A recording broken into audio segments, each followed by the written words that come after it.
अस्सलाम वालेकुम। मेरा नाम है मोहम्मद नदीम सजाद और आप देख रहे हैं मेरा यूट्यूब चैनल और Facebook page computer with Nadeem. तो आज का हमारा जो लेक्चर है वो उसके अंदर हमने डिस्कस करना है कि एल्गोरिथम एनालिसिस क्या होता है, ठीक है, और उसके अंदर कितनी टाइप की कम्प्लेक्सिटीज होती हैं, ठीक है, और जो है हम उन कम्प्लेक्सिटीज को किस तरह मैयर करते हैं, ठीक है। उन मैयर करने के लिए हम डिफरेंट नोटेशंस को इस्तेमाल करते हुए हम क्या करते हैं, अपनी कम्प्लेक्सिटीज और टाइम कम्प्लेक्सिटी और दो तरह की कम्प्लेक्सिटीज होती हैं, टाइम और स्पेस, इन दोनों को क्या करते हैं, मैयर करते हैं। वैसे तो काफी सारी, लेकिन आज हमने एक ही को डिस्कस करना है, नोटेशंस को। उसके अंदर है हमारे पास बिग ओ नोटेशन, उसको डिस्कस करेंगे। तो व्हाइट बोर्ड की तरफ आते हैं। पहले तो हम देखते हैं कि हमारे पास एल्गोरिथम एनालिसिस क्या है। एल्गोरिथम एनालिसिस बेसिकली हमारी study of how efficient perform in term of time and space. मतलब फर्ज किया कि हमारे पास कोई एक प्रॉब्लम है, हम उसको सॉल्व करना चाह रहे हैं। उसको सॉल्व करने के लिए हमारे हम लाजमी सी बात है एक एल्गोरिथम बनाएंगे। पिछले भी लेक्चर में हम डिस्कस यही करते आए हैं। तो उस एल्गोरिथम को जो हम बनाते हैं वो कितने एक एफिशिएंट तरीके से काम करता है, मतलब वो कितना एक जो है, लाजमी सी बात है एल्गोरिथम को मैयर करने के लिए हम जो है बेसिकली दो तरह की चीजों का इस्तेमाल करते हैं। मतलब दो तरह की कम्प्लेक्सिटीज होती हैं, उनको मैयर करते हुए हम ये आइडिया लगाते हैं कि हमारे पास जो है क्या ये एल्गोरिथम जो है एक एफिशिएंट तरीके से काम कर रहा है या नहीं कर रहा, ठीक है। वो अभी हम कम्प्लेक्सिटीज के बारे में पढ़ते हैं। दूसरा वो कह रहा है कि why we use this method, इस मेथड को हम इस्तेमाल क्यों करते हैं, ठीक है। मतलब इसकी कोई ना कोई वजह तो होगी, लाजमी सी बात है, हम इस मेथड को इस्तेमाल कर रहे हैं। This analysis is used to predict the algorithm performance. It is very important to select the best algorithm to for problem solving. मतलब इसके इस्तेमाल हम इसलिए करते हैं ताकि हम जो है एल्गोरिथम को जो है उसको जांच सकें कि हम जो एल्गोरिथम बना रहे हैं अपनी प्रॉब्लम को सॉल्व करने के लिए। फर्ज किया कि मैं कहता हूं कि मैंने एक सॉफ्टवेयर बनाना है या कोई एक प्रोजेक्ट पे काम कर रहा हूं या किसी वेबसाइट के ऊपर काम कर रहा हूं, तो वो बनाना है। उसके लिए उसके अंदर लाजमी सी बात है कुछ प्रॉब्लम्स होंगी, उनको सॉल्व करने के लिए मैं एल्गोरिथम जो है डिजाइन करूंगा। अब एल्गोरिथम जो है जो डिजाइन करूंगा, तो लाजमी सी बात है मैं एक ऐसा एल्गोरिथम डिजाइन करूंगा जो क्या करे, कम टाइम में कम स्पेस में मेरा क्या कर सके, प्रॉब्लम को सॉल्व कर सके। मतलब मैंने दो चीजों की बात की है, कम टाइम और कम स्पेस। मतलब दो तरह की चीजें हैं जो हमारी एल्गोरिथम को जज करने में बेसिकली हमारी मदद करती है। एक है हमारे पास क्या है, टाइम कम्प्लेक्सिटी, एक हमारे पास है क्या, स्पेस कम्प्लेक्सिटी। मतलब दो चीजें मैंने कहा, कम टाइम कम स्पेस, दो चीजें बात की। तो वो भी यही कह रहा है कि टाइम कम्प्लेक्सिटी और स्पेस कम्प्लेक्सिटी हमारे पास दो चीजें हैं। इन दोनों चीजों को मद्देनजर रखते हुए हम क्या करते हैं, अपने जो है एक एल्गोरिथम का जो है आइडिया लगा सकते हैं कि हमारा एल्गोरिथम कितने है कि जो है एफिशिएंट है और अच्छे तरीके से काम कर रहा है।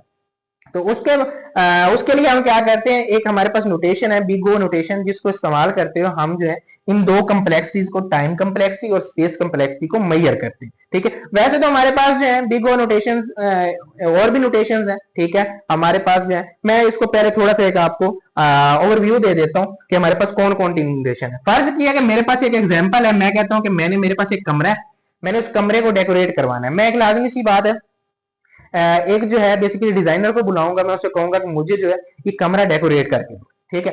तो मैं उसे बताऊंगा कि मुझे जो है कॉस्ट बताओ कि कितनी है कॉस्ट लग जाएगी। तो मुझे वो कहता है कि फर्ज किया कि आपकी जो है कॉस्ट है वो 50K लग जाएगी, ठीक है। मैं उसे कहता हूँ नहीं, मुझे जो है एक मैक्सिमम वैल्यू बताओ। कि लाजमी सी बात है, आपको पता है कोई भी काम करने लगे और एक जो है एक एवरेज वैल्यू बताई जाती है, लेकिन वो हमेशा जो है जो हमारा उसका खर्चा है वो बढ़ जाता है। तो मैं उसे कहता हूं कि नहीं, मुझे एक मैक्सिमम वैल्यू बताओ, इससे ज्यादा नहीं बढ़ना चाहिए। तो वो मुझे कहता है कि आपका 70K लग जाएगा, ठीक है। अब मैं उसे कहता हूं कि मुझे एक मिनिमम वैल्यू भी बता दो कि कम से कम कितना लगेगा। ये तो आपने दरमियानी वैल्यू, एक एवरेज वैल्यू बताई, है मैक्सिमम बता दी, एक मुझे मिनिमम भी बता दो। मतलब इससे जो है कम में तो बिल्कुल हो ही ना सके, ठीक है। तो वो मुझे कहता है कि आपका 30K लग जाएगा। ये तीन वैल्यूज बता दी। तो यहां पे हमारे पास कितनी, तीन वैल्यूज आ गई। इसको मैं लोअर बाउंड कह सकता हूं, इसको मैं अपर बाउंड कह सकता हूं, इसको मैं एक एवरेज बाउंड कह सकता हूं। कि मतलब क्या है, ये मेरी एक एवरेज वैल्यू, मतलब ये मिनिमम वैल्यू है जिसे हम लोअर बाउंड कह रहे हैं, एक मेरे पास मैक्सिमम वैल्यू जिसे हम अपर बाउंड कह रहे हैं, और एक हमारे पास एक एवरेज वैल्यू है। मतलब इतना एक उसका आइडिया कितना एक भी हो सकता है, ठीक है। अच्छा, अब तीन चीजें बता दी। यहाँ पे हम जो ये जो हमारा अपर बाउंड है, इसको हम बेसिकली बिग ओ नोटेशन कहते हैं, ठीक है, जो आज हमने डिस्कस करनी है। और हमारे पास एक एवरेज वैल्यू जो वैल्यू उसने बताई है, ये हमारे पास थीटा है, थीटा नोटेशन है। उसके बाद हमारे पास एक लोअर बाउंड में उसने बताई है जो सबसे मिनिमम वैल्यू, उसको हम कह सकते हैं ये हमारे पास ओमेगा है, ठीक है। तो हमारे पास ये तीन किस्म की नोटेशन होती हैं। वैसे तो और भी हैं, तो हमारे पास यहाँ पे सिलेबस के अंदर जो है तीन बताएंगे, तो हम तीन को डिस्कस करेंगे, हम ज्यादा जो है एक्स्ट्रा पे नहीं जाएंगे। तो हमारे पास तीन नोटेशन। तो आज का हमारा जो टॉपिक है वो है big O notation. Big O notation क्या होता है?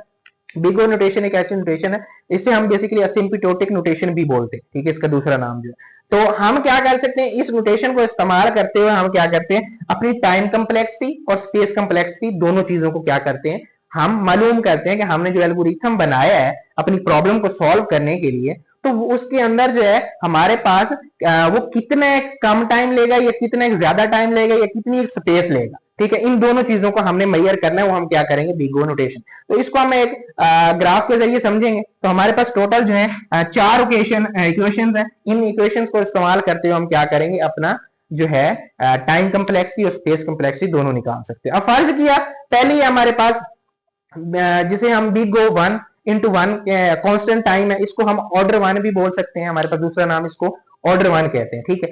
तो हमने कहा है कि इसको इस्तेमाल करते हो हम कम्प्लेक्सिटी को किस तरह इस्तेमाल कर सकते, कम्प्लेक्सिटी को किस तरह मालूम कर सकते हैं। तो हम ग्राफ के जरिए समझेंगे। अब यहाँ पे देखें कि हमारे पास दो चीजें ग्राफ के अंदर, एक हमारे पास इनपुट साइज है, एक हमारे पास टाइम है, दो चीजें। टाइम ऐसे ऊपर की तरफ जा रहा है और हमारा इनपुट साइज ऐसे सीधा जा रहा है। अब वो कह रहा है कि फर्ज किया कि यहाँ पे देखो ये हमारी इक्वेशन है जिसको हम पढ़ने जा रहे हैं, ठीक है।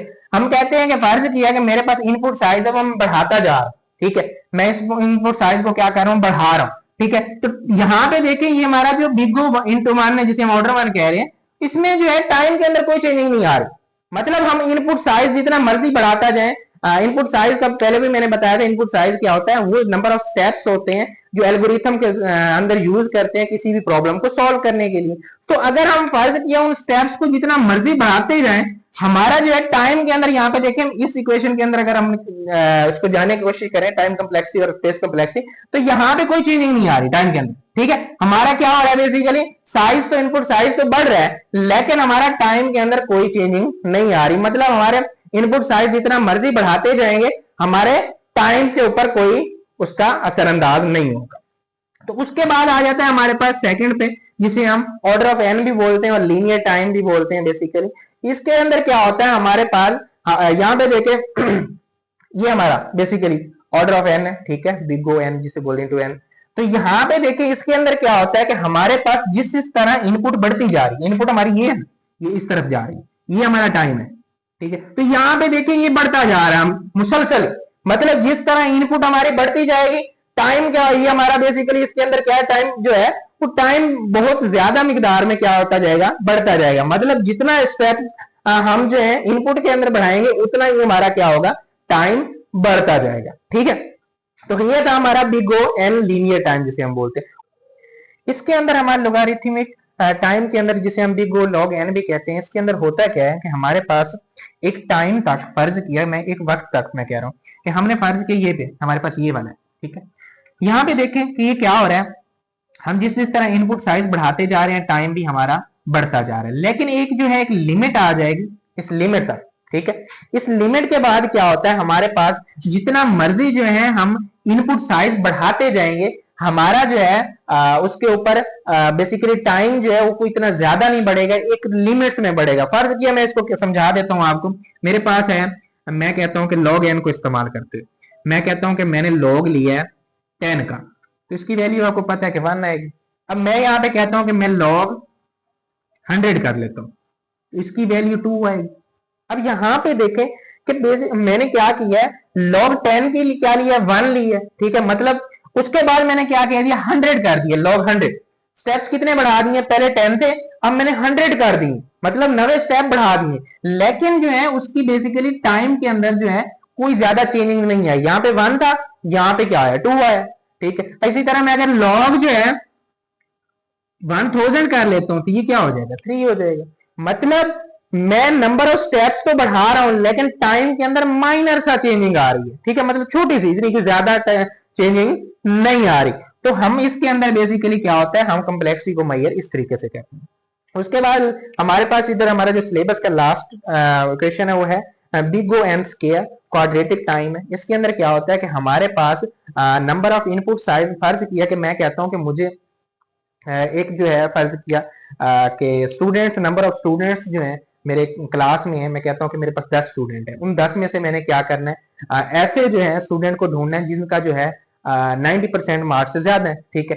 तो वो क्या करेगा, हमारे पास इसके अंदर मैंने 10 इनपुट्स दी हैं, मतलब एक लिमिट में दी हैं, तो क्या करेगा, जिस तरह हम इनपुट देते जाएंगे वो उसमें से ढूंढता जाएगा, मतलब सीरीज में पहले स्टूडेंट को दूसरे के साथ, दूसरे को तीसरे के साथ, तीसरे को चौथे के साथ कंपेयर करता जाएगा, और जब वो लास्ट पे पहुंचेगा तो वो क्या करेगा, उसे पता चल जाएगा कि 90% से ज्यादा नंबर किस स्टूडेंट के। अब यहाँ पे क्या होता है, इस इक्वेशन के अंदर हम क्या करते हैं, जिस तरह नंबर ऑफ स्टेप बढ़ाते जाते हैं, ठीक है, नंबर ऑफ इनपुट साइज बढ़ाते जाते हैं, ठीक है, लेकिन एक टाइम ऐसा आता है, फर्ज किया कि मैंने पहले 10 कहा था, अब मैं कहता हूं कि 50, ठीक है, एक ऐसा स्टेप, एक ऐसा टाइम आता है जहां पे हम नंबर ऑफ इनपुट्स जितनी मर्जी बढ़ाते जाए, हमारा नंबर ऑफ टाइम, यहां पे देखिए ये वाला नंबर ऑफ टाइम जो है वो हमारा बेसिकली वैसे का वैसे ही रहता है, मतलब सॉरी, नंबर ऑफ टाइम क्या उसने बढ़ना ही बढ़ना है, नंबर ऑफ इनपुट्स जो है जितनी मर्जी बढ़ाती जाए, हमारा टाइम क्या होगा, उसमें लाजमी बढ़ना है, ठीक है, क्योंकि हमने एक डिजिट ऐसे सिलेक्ट कर लिया है जो हमारा एक बड़ा डिजिट सिलेक्ट कर लिया, उस डिजिट के बाद क्या होगा, नंबर ऑफ इनपुट्स जो है जितनी मर्जी बढ़ाती जाए तो हमारा क्या होगा, टाइम पे टाइम भी उसके साथ क्या हो जाएगा, बढ़ता जाएगा, ठीक है। तो ये था हमारा आज का टॉपिक बिग ओ नोटेशन, जिसके अंदर हमने कंप्लेक्सिटी को मेजर करने के लिए कुछ इक्वेशंस को डिस्कस किया, ठीक है। और इंशाल्लाह अगर वीडियो अच्छी लगी हो तो लाइक कीजिएगा, सब्सक्राइब कीजिएगा और फॉलो कीजिएगा, और अगले लेक्चर में जो है हम नेक्स्ट टॉपिक की तरफ बढ़ेंगे। अल्लाह।